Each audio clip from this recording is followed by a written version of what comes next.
Queridos irmãos e irmãs que nos acompanham presencialmente aqui na Igreja Adventista do Sétimo Dia de Vila Jataí, também aos nossos internautas que nos acompanham virtualmente pelo Facebook, uma boa noite a todos.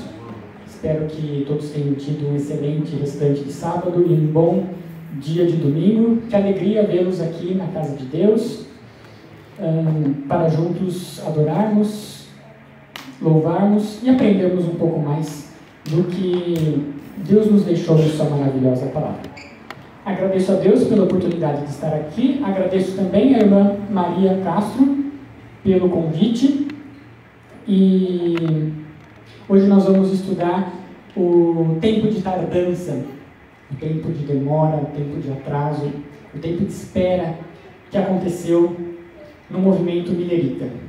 E esse relógio que vocês podem ver no telão está marcando a meia-noite. E nós vamos falar um pouquinho sobre este horário.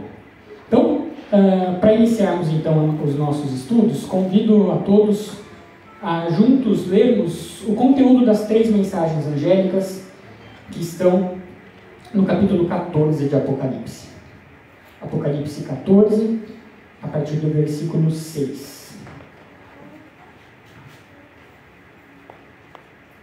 Apocalipse 14, versículo 6, está escrito o seguinte. Apocalipse 14, vamos ler do 6 até o 12. E vi outro anjo voar pelo meio do céu, e tinha o evangelho eterno para o proclamar aos que habitam sobre a terra, e a toda nação, e tribo, e língua e povo, dizendo com grande voz: temei a Deus e dai-lhe glória, pois vinda é a hora do seu juízo. E adorai aquele que fez o céu, a terra e o mar e as fontes das águas. Essa foi a mensagem do primeiro anjo. Vamos ver agora a mensagem do segundo anjo. E outro anjo seguiu, dizendo: caiu, caiu Babilônia, aquela grande cidade que a todas as nações deu a beber do vinho da ira da sua prostituição. Essa foi a mensagem do segundo anjo. Vamos ver agora a mensagem do terceiro anjo. E o seguiu o terceiro anjo, dizendo com grande voz: se alguém adorar a besta e a sua imagem e receber o sinal na testa ou na mão, também o tal beberá do vinho da ira de Deus, que se deitou não misturado no cálice da sua ira, e será atormentado com fogo e enxofre diante dos santos anjos e diante do Cordeiro. E a fumaça do seu tormento sobe para todo sempre, e não tem repouso, nem de dia nem de noite, os que adoram a besta e a sua imagem, e aquele que receber o sinal do seu nome. Aqui está a paciência dos santos. Aqui estão os que guardam os mandamentos de Deus e a fé de Jesus. Então nós lemos aqui as 3 mensagens angélicas. Essa mensagem é uma continuação de uma mensagem que já foi passada aqui no dia 31 de dezembro. Vou fazer uma breve recapitulação. Nós vimos que Guilherme Miller foi o homem designado por Deus para liderar a mensagem do segundo advento de Cristo. E a profecia mais significativa, que para ele parecia indicar o tempo da volta de Jesus, como nós já vimos também, foi a profecia de Daniel 8,14, que diz: até 2.300 tardes e manhãs, e o santuário será purificado. Então, essa profecia, para ele, indicava o tempo que Jesus voltaria.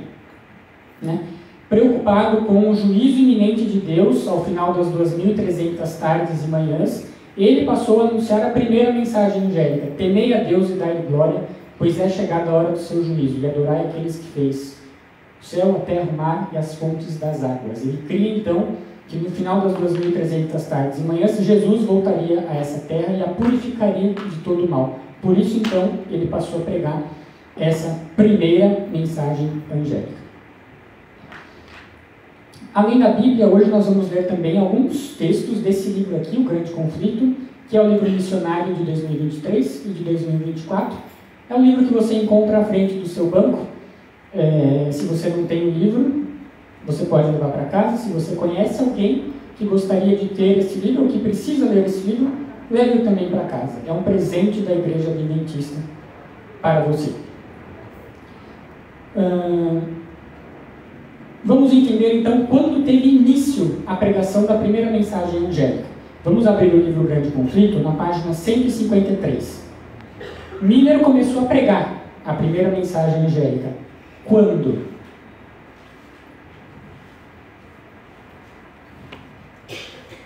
É isso que nós vamos ver agora. Quando começou? Na página 153, é o início do capítulo 20. Nós vamos ler o último parágrafo. É o parágrafo que começa com nenhuma mensagem. Então está na página 153 do livro Grande Conflito, que está na frente aí do seu banco. Vamos ler juntos então. Página 153, o último parágrafo. Nenhuma mensagem dessa natureza foi anunciada em eras passadas. Conforme vimos, Paulo não a pregou. Ele apontou para a vinda do Senhor em um futuro então distante. Os reformadores não a proclamaram. Martinho Lutero disse que o juízo ocorreria cerca de 300 anos depois de sua época. Desde 1798, porém, o selo do livro de Daniel foi removido e muitos têm proclamado a mensagem de que o juízo está próximo. Esse ano, 1798, é um ano importante nas profecias que nós estudamos, porque é o final dos 1260 anos de supremacia papal. Então, quando a supremacia papal acaba, Ellen White diz, então, que o selo foi removido e muitos, então, passaram a entender e a pregar esta mensagem, a mensagem do primeiro anjo. Vamos agora folhear algumas páginas para trás, até a página 143. Na página 143, nós vamos ler o primeiro parágrafo. Página 143 é o primeiro parágrafo. A mensagem foi liberada para o entendimento, conforme Deus colocou aqui, em 1798. Mas Miller, aqui nós vamos ver, que só chegou à conclusão de que a profecia das 2.300 tardes e manhãs chegaria ao fim no ano que chegou, nesse ano que está escrito aqui, página 143. Não, pode deixar que eu leio. Em 1818, chegou à solene conclusão de que, em cerca de 25 anos, Cristo voltaria para resgatar seu povo. Miller conta, nem preciso mencionar a alegria que encheu meu coração diante dessa alegre perspectiva, nem como ansei profundamente participar do júbilo dos remidos. Ah, como a verdade pareceu brilhante e gloriosa. Então, ele entendeu em 1818. Vemos aqui, o primeiro anjo chega em 1798, Miller, o líder, entende em 1818, e vamos ver então quando que ele começou a pregar esta mensagem. Está na mesma página, no terceiro parágrafo, é a última frase. Terceiro parágrafo da mesma página, a última frase, começa com ele esperou.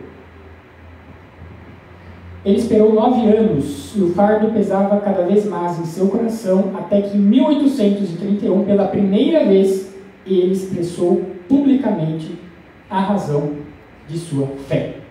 Então, perceba, o primeiro anjo, Deus tirou o selo em 1798, tirou o selo da mensagem. Ele entendeu em 1818 e começou a pregar em 1831. Então, apesar de nós sabermos que a profecia das 2.300 tardes e manhãs chegou ao fim em 22 de outubro de 1844, a crença era de que esse período de tempo acabaria em 1843. Nós já até fizemos uma conta no sermão anterior de que se eu pegar o número menos 457 e somar menos 457, que é o ponto de início dessa profecia, conforme Daniel, e somar 2.300, o resultado que a calculadora fornece é 1843 e não 1844. Né? Então, esse mesmo diagrama profético que está aqui no quadro está também aqui na página ao lado, que você pode ver, a página 142, tem um diagrama que mostra quando a profecia das 2.300 tardes e manhãs começou e quando ela chegou ao fim. Mas a gente tem que sempre ter em mente que, para eles, a data final seria 1843. Então, a mensagem, o selo foi retirado em 1798. Miller entendeu em 1818 e passou a proclamar publicamente em 1831. E aí Deus, então, tirou o selo, deu entendimento, agora ele fortaleceu a mensagem. A mensagem do primeiro anjo. Está aqui, falamos dos marcos. O evento que fortaleceu a pregação da mensagem do primeiro anjo foi a queda do Império Otomano. Profecia entendida por Josias Litt, profecia da quinta trombeta. Isso está na página 145 do Grande Conflito, no segundo parágrafo. Vamos lá para ler rapidamente. Página 145, no segundo parágrafo. No exato momento especificado, a Turquia aceitou a proteção dos poderes aliados da Europa e assim se colocou sob o controle das nações cristãs. Esse evento cumpriu de forma exata a predição. Um grande número de pessoas se convenceu de que os princípios de interpretação profética que Miller e seus colaboradores adotavam estavam corretos. Pessoas cultas e importantes se uniram a Miller na pregação e publicação de seus pontos de vista. De 1840, que foi o ano que se cumpriu essa predição, a 1844, a obra cresceu rapidamente. Então, a queda do Império Otomano, um evento no mundo político predito por Josias Litt, esse pioneiro deu grande impulso à obra. Então, a mensagem do primeiro anjo chegou, foi entendida e agora foi fortalecida por Deus.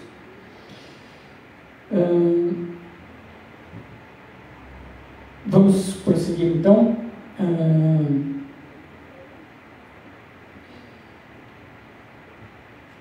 O tempo designado para a volta de Cristo, como nós vimos, até mostrei aqui naquele sábado anterior, que esse pioneiro, Carlos Fitt, ele havia preparado um diagrama profético para usar nas ministrações públicas. Ele havia colocado ali a data 1843 como a data limite, né? O Reino Eterno de Deus, ano de 1843. O erro cometido foi que eles não haviam considerado o ano zero na contagem. Nós vimos isso também. Então, como eles não consideraram o ano zero, tinha ainda um ano para frente a se cumprir. O último dia do ano de 1843, na visão deles, na visão do calendário rabínico que eles adotavam, cairia no dia 22 de março de 1844. Foi quando teve o primeiro desapontamento de que esse livro trata. Houve 2 desapontamentos no movimento que deu origem a essa igreja. O primeiro, e 22 de março, e o último, 22 de outubro. Foram 2 desapontamentos. Né? Esse primeiro desapontamento era o último dia do ano de 1843, segundo o calendário rabínico. Então aí eles viram que não houve o ano zero, eles viram também que o calendário rabínico não era o mais correto, era o calendário caraíta, e aí sim descobriram que o primeiro dia do ano de 1844 seria o dia 17 de abril. Daí eles contaram então 6 meses completos, mais 10 dias avançando no 7º mês, e chegaram ao dia que seria o feriado do dia da expiação, que está lá em Levítico 23, que é o 10º dia do 7º mês, e foi aí que eles chegaram à data do dia 22 de outubro de 1844. E agora, só para encerrar a recapitulação, não podemos deixar de mencionar que Deus tinha um propósito nesse primeiro desapontamento. Isso está no penúltimo parágrafo da página 160.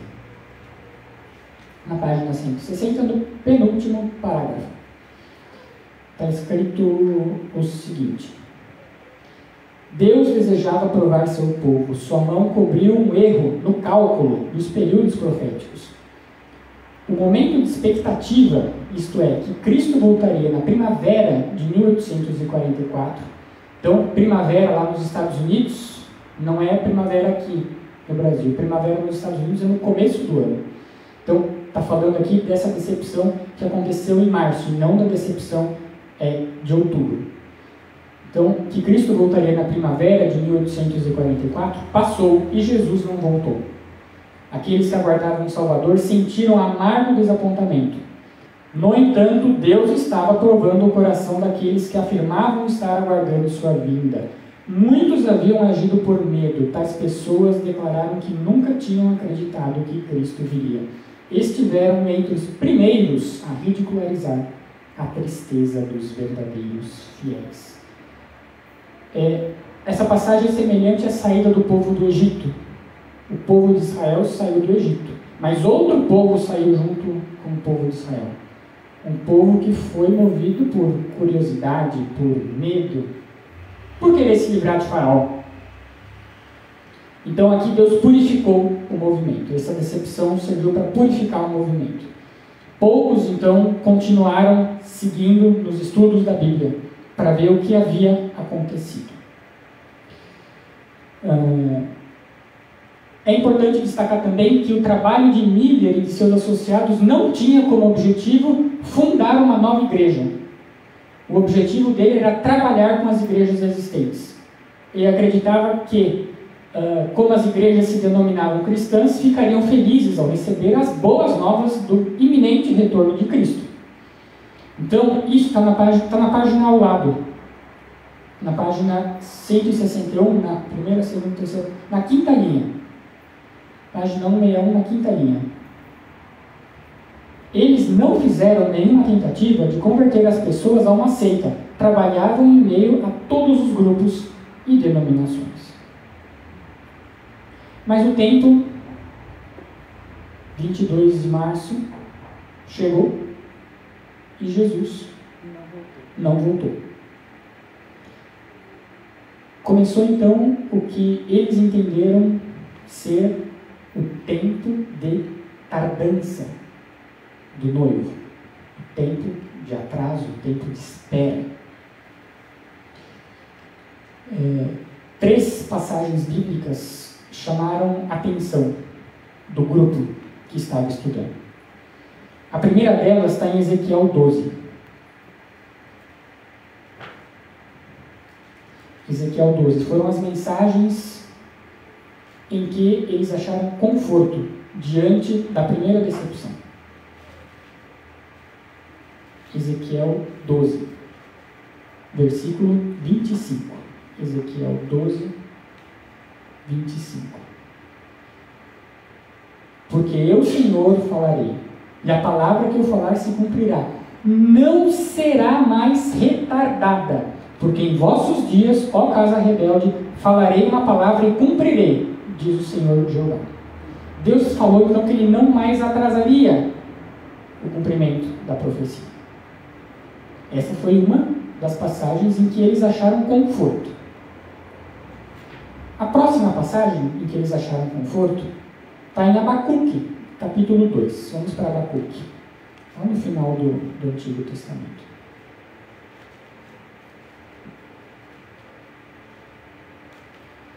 Abacuque, capítulo 2.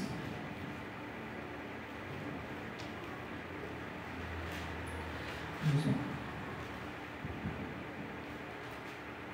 Abacuque, capítulo 2, nós vamos ver os versículos de 1 a 4. Abacuque 2, de 1 a 4. Sobre a minha guarda estarei, e sobre a fortaleza me apresentarei, e vigiarei, para ver o que fala comigo e o que eu responderei, quando eu for ouvido. Então o Senhor me respondeu e disse, preste atenção, escreve a visão e torne-a bem legível sobre tábuas, para que a possa ler o que correndo passa. A ordem de tornar a visão legível sobre tábuas havia sugerido a esse pioneiro Carlos Fitt a elaboração desse diagrama que nós vemos na tela.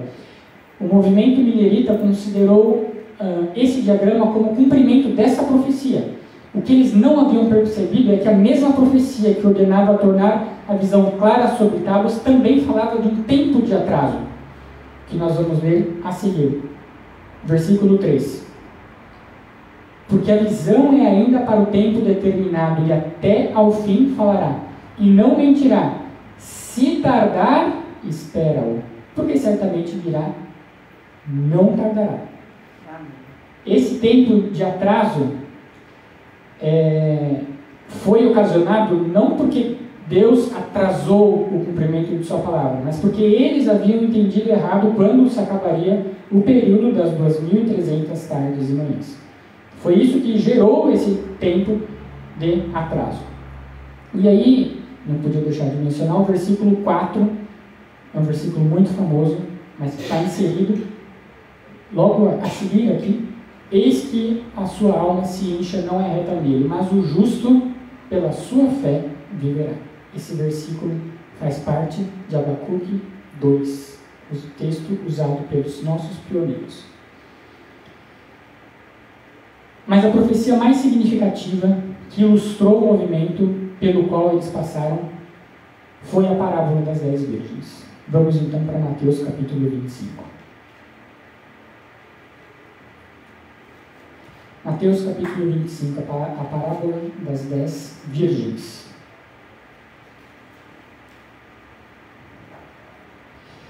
Vamos ler a partir do versículo 2. Mateus 25, versículo 2. Vamos ler desde o primeiro. Então, o reino dos céus será semelhante a 10 virgens. Tem uma ilustração das 10 virgens aqui. Que, tomando as suas lâmpadas, saíram ao encontro do esposo. A saída das virgens em direção ao esposo representa, e para quem quiser se aprofundar, isso está nesse livro também, representa a pregação da primeira mensagem angélica. Houve um despertamento que atraiu todos os tipos de pessoas, prudentes e loucas. Então a pregação da primeira mensagem angélica atraiu todos os tipos de pessoas. As virgens prudentes e as loucas saíram ao encontro do esposo. E aí vamos continuar no versículo 2. E 5 delas eram prudentes, e 5 loucas. As loucas, tomando as suas lâmpadas, não levaram azeite consigo, mas as prudentes levaram azeite em suas vasilhas com as suas lâmpadas. E tardando o esposo, tosquenejaram todas e adormeceram. Aqui eles entenderam que havia também um período de tardança, um período de demora, um período de atraso, e eles estavam passando exatamente por esse período. O sono, isso aqui eu não tinha prestado atenção, o sono das virgens loucas não é o mesmo sono das virgens prudentes. Grande Conflito, página 169, vamos falar. As duas dormiram sonos diferentes. Página 169, primeiro parágrafo. O parágrafo que começa com o noivo. Página 169, está no capítulo 22. É o parágrafo que começa com o noivo. O noivo demorou a chegar. E todas ficaram com sono e adormeceram. Essa grande espera pelo noivo representa a passagem do tempo, o desapontamento, a aparente demora. Aqueles que basearam a fé no conhecimento pessoal da Bíblia tinham uma rocha sobre a qual se firmar, que as ondas do desapontamento não seriam capazes de levar embora. Todas ficaram com sono e adormeceram. Um grupo abandonou a fé. É o sono do abandono. Algumas traduções falam isso. Ao passo que o outro esperou com paciência até a chegada de luz mais clara. É um sono mais de expectativa.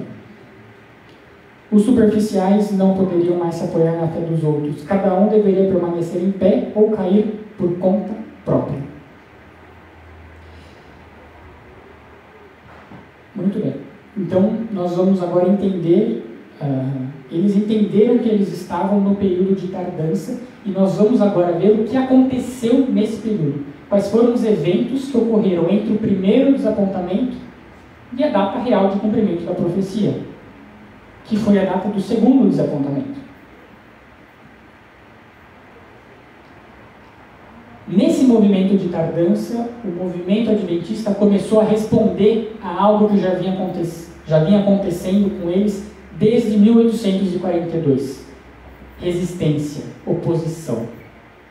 Nesse texto aqui de Testemunhos para a Igreja, na página 21, nós lemos: em junho de 1842, o Sr. Miller fez a sua segunda série de conferências em Portland. Considerei grande privilégio haver assistido a essas conferências, pois eu caí em desânimo e não me sentia preparada para encontrar-me com meu Salvador. Essa segunda série criou na cidade muito mais agitação do que a primeira. Com poucas exceções, as várias denominações fecharam as portas de suas igrejas ao Sr. Miller. Desde 1842 começou a resistência, a oposição. Igrejas fechavam as portas para ele. Não deixavam ele entrar para pregar a mensagem do advento de Cristo. Vamos continuar então. Já lemos o Testemunho para a Igreja, volume 1. Quando uma denominação, quando um povo fecha as portas para uma mensagem que vem do céu, fecha as portas para um mensageiro do céu, esse movimento, fazendo isso conscientemente, voluntariamente, cai e se torna o que a Bíblia chama de Babilônia. O que significa a palavra Babilônia? Está na página 164. Página 164, 1, 2, 3. Está no quinto parágrafo. Página 164, quinto parágrafo. Babilônia é a mãe das prostitutas. Suas filhas devem ser as igrejas que se apegam aos ensinos e seguem seu exemplo de sacrificar a verdade a fim de formar uma aliança com o mundo. Preste atenção agora. A mensagem anunciando a queda de Babilônia deve se aplicar a organizações religiosas que foram puras, mas se tornaram corruptas. Como essa mensagem ocorre após a advertência de juízo, que é a primeira mensagem angélica, precisa ser dada nos últimos dias. Logo, não pode se referir apenas à Igreja Católica Romana, pois ela está em condição decaída há muitos séculos. Nesse movimento que nós estamos vendo aqui, os pioneiros reconheceram, então, nesse período de tardança, que essas igrejas que haviam rejeitado a mensagem do céu haviam se tornado Babilônia. Essas igrejas eram igrejas protestantes que fizeram parte da reforma, igrejas levantadas para reparar as brechas da Bíblia e agora fecharam as portas para a mensagem do céu. Elas então se tornaram o que a Bíblia chama de Babilônia. Embora essa queda tenha se iniciado em 1842, o entendimento de que eles deviam proclamar uma mensagem anunciando a queda de Babilônia só chegou exatamente no período de tardança. Foi no verão de 1844. Para nós aqui é inverno, para eles é verão. Então é um período entre a primeira decepção e a segunda decepção, no dia 22 de outubro de 1844. Perceba também a semelhança com a mensagem do primeiro anjo, que chega em 1798, mas só é entendida depois, para depois ser fortalecida. O mesmo aconteceu com a mensagem do segundo anjo. Ela chega em 1842, quando as igrejas fecham as portas da verdade, mas ela só foi entendida mais tarde, ela só foi pregada no verão de 1844. E assim como a primeira mensagem, essa mensagem também foi fortalecida. A primeira mensagem angélica foi fortalecida com a queda do Império Otomano em 1840. A mensagem do segundo anjo foi fortalecida com o clamor da meia-noite. Vamos ver então, está aqui, né? Meditação matinal, Maranata, página 171. Preste atenção. A mensagem do segundo anjo de Apocalipse, capítulo 14, foi primeiramente pregada no verão de 1844, é o que nós estamos vendo. A mensagem do segundo anjo é a mensagem da queda de Babilônia. Essa mensagem foi primeiramente pregada no verão de 1844, mas, como nós vemos antes, as igrejas já vinham rejeitando a mensagem antes, já estavam se tornando parte de Babilônia. E teve naquele tempo uma aplicação mais direta às igrejas dos Estados Unidos, onde a advertência do juízo tinha sido mais amplamente proclamada e, em geral, rejeitada, e onde a decadência das igrejas mais rápida havia sido.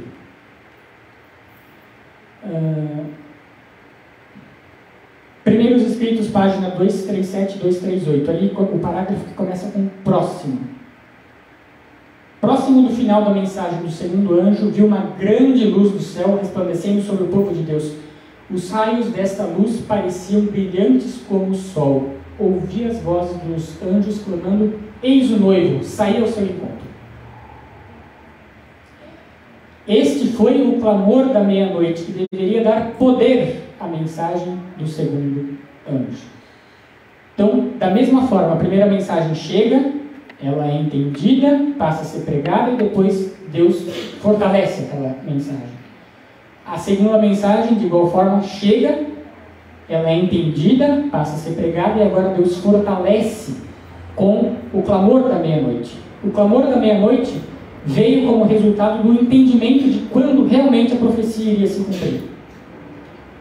Até então, eles haviam colocado, nesse diagrama que nós vimos aqui, a data limite, o ano limite. Até o último dia do ano, Jesus pode voltar. Agora, o que aconteceu nesse período de tardança foi um aumento de conhecimento. Eles passaram a pregar. Não passaram a pregar, Jesus vai voltar em 1844. Não, ele vai voltar em 1844, em outubro e no dia 22. Esse foi o entendimento que gerou o clamor da meia-noite. Eles agora tinham uma data definida, e isso inflamou os ânimos, um zelo santo que saiu por toda parte. Eis o noivo, saiu ao seu encontro. Esse foi o clamor da meia-noite, que aconteceu exatamente nesse tempo de demora aí, entre as duas decepções.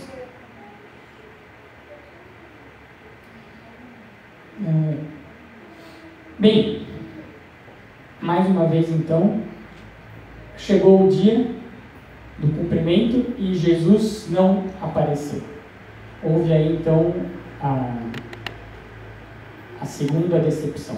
Samuel Snow, que eu trouxe aqui no parágrafo, foi a pessoa que primeiro entendeu que Jesus voltaria no dia 22 de outubro. Ele que fez aquela correspondência, que o dia da expiação é no 10º dia do 7º mês. Ele que colocou, então, encaixou o 10º dia do 7º mês no ano de 1844 e viu que ia cair naquela data. Então, foi essa pessoa, Samuel Snow.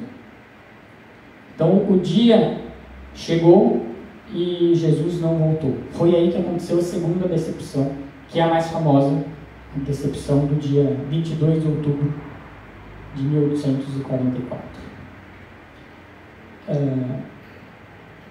Foi então que o restante do povo, o resto do povo, que ainda decidiu não negar a sua experiência, passou a estudar o que havia ocorrido. Então entenderam que o erro não estava nos cálculos, mas no evento que aconteceria. E entenderam que o dia da expiação é quando o sumo sacerdote entrava no Santíssimo, não quando ele saía do Santíssimo para jogar o incensário no chão. Havia ainda algo a acontecer no futuro. Então eles entenderam a doutrina do santuário, entenderam que o santuário terrestre é um modelo do celestial e que dentro da arca tem as tábuas dos 10 mandamentos. Perceba que a data de início da terceira mensagem angélica, de acordo com os livros do Espírito de Profecia, é exatamente dia 22 de outubro de 1844.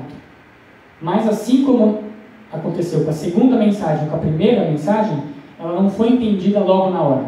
No dia 23 de outubro, um dia após a decepção, você não ia encontrar Ellen White e os demais pioneiros pregando que o sábado ainda era válido. Isso demorou para acontecer. Eles ainda entenderam e foram, e Ellen White só começou a guardar o sábado em 1846, 2 anos depois. Então a mensagem dos anjos chega, ela é entendida e depois ela é fortalecida. Acontece com a primeira, com a segunda e com a terceira. Perceba também que em 1844, vamos ver Nós vimos que as igrejas protestantes fecharam as portas de suas igrejas para a mensagem de Miller. Agora, em 1844, é Deus que fechou a porta para elas. Foi-me mostrado o que teve lugar no céu no final do período profético, em 1844. Terminando Jesus seu ministério no lugar santo e fechando a porta daquele compartimento, grande treva baixou sobre aqueles que tinham ouvido e rejeitado as mensagens de sua vinda e o perderam de vista. Eles fecharam a porta para Deus, agora Deus fechou a porta para eles.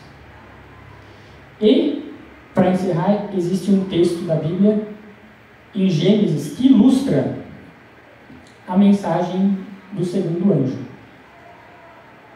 É o texto da retirada de Ló de Sodoma.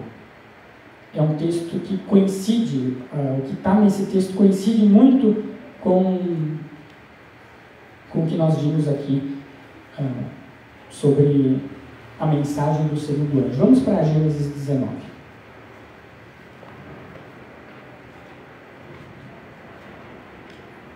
Gênesis 19. Vamos ver a retirada de Ló de Sodoma. E vamos estudar as semelhanças deste evento com o segundo anjo do movimento mileita. Capítulo 19. E vieram os dois anjos a Sodoma à tarde. Nós estudamos a mensagem do segundo anjo. E agora nós estamos vendo que dois anjos vão a Ló. Vamos ver se esse número 2, dois anjos, mensagem do segundo anjo, vamos ver o que é que esses anjos vão fazer com Ló. Gênesis 19, a partir do versículo 1. Só lembrando que essa correlação entre a mensagem do segundo anjo, que é cair em Babilônia, pedindo para os servos saírem de Babilônia, e a retirada de Ló de Sodoma, é uma comparação feita por Ellen White. Está em 1 Escritos 2, 7 e 9. Servos de Deus, dotados de poder do alto, com o rosto iluminado e resplandecendo com santa consagração, saíram para proclamar a mensagem provinda do céu. Almas que estavam espalhadas por todas as corporações religiosas responderam à chamada. E os que eram preciosos retiraram-se apressadamente das igrejas condenadas, assim como precipitadamente fora Ló retirado de Sodoma antes de sua destruição. É uma comparação da retirada dos fiéis das igrejas que estavam caindo em queda, com a retirada de Ló de Sodoma, que estava também em queda. Vamos continuar no versículo 2. Eis agora, meus senhores, entrai, peço-vos, em casa de vosso servo, e passai nela a noite. Em algumas traduções, tardai nela a noite. E lavai os vossos pés, e de madrugada vos levantareis e ireis vosso caminho. E eles disseram, não, antes na rua passaremos a noite. Dois anjos, mensagem do segundo anjo. Passai nela a noite, algumas traduções, tardar, tardança. Versículo 3. E porfiou com eles muito, e vieram com ele, e entraram em sua casa. E fez-lhe banquete, e pôs o bolo sem levedura e comeu. E antes que se deitassem, cercaram a casa os varões daquela cidade, os varões de Sodoma, desde o moço até o velho, todo o povo de todos os bairros. E chamaram Ló e disseram-lhe, onde estão os varões que vieram a ti nesta noite? Traz-os fora a nós, para que os conheçamos. Então saiu Ló a eles a porta, e fechou a porta atrás de si. Nós vimos na história do segundo anjo duas portas sendo fechadas, uma pelos homens e uma por Deus. Aqui, a primeira porta que aparece é uma porta fechada pelo próprio Ló, homem. Vamos ver então se é uma mensagem semelhante. Deverá haver uma segunda porta fechada por seres celestiais. Será que acontece isso mais para frente? Vamos continuar lendo. E disse, meus irmãos, rogo-vos que não façais mal. Eis aqui duas filhas tenho que ainda não conheceram o varão. Fora vou-las trarei e fareis dela como bom for aos vossos olhos. Somente nada façais a estes varões, porque por isso vieram à sombra do meu telhado. Eles, porém, disseram, sai daí. Disseram mais, como estrangeiro, este indivíduo veio aqui habitar, e quereria ser juiz em tudo? Juiz era o início do juízo investigativo, o movimento que eles estavam fazendo parte do movimento que levaria ao início do juízo investigativo. Continua a leitura. Na história milerita, aqui, história de On. Agora te faremos mais mal a ti do que a eles, e arremessaram-se sobre o varão, sobre Ló, e aproximaram-se para arrombar a porta. Aqueles varões, porém, estenderam a sua mão e fizeram entrar a Ló consigo na casa e fecharam a porta. Outra porta, a segunda porta fechada, não agora por mãos humanas, mas por mãos celestiais. Como aconteceu na história dos mileritas, em que primeiro as igrejas fecharam as portas para Deus e depois Deus fechou a porta para aquelas igrejas caídas. Versículo 11. E feriram de cegueira os varões que estavam à porta da casa, desde o menor até o maior, de maneira que se cansaram para achar a porta. Quem não ouviu, quem não atendeu as mensagens do primeiro e do segundo anjo, ficou como? De acordo com o versículo que nós vemos aqui.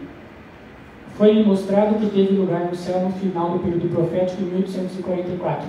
Terminando Jesus seu ministério no lugar santo e fechando a porta, ser celestial fechando a porta, grande treva baixou sobre aqueles que tinham ouvido e rejeitado as mensagens de sua vida e o perderam de vista.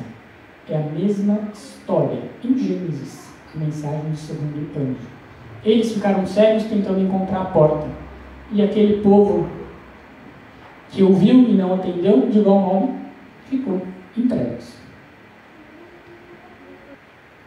Bem, então nós chegamos aqui ao final do estudo do período de tardança do movimento milerita.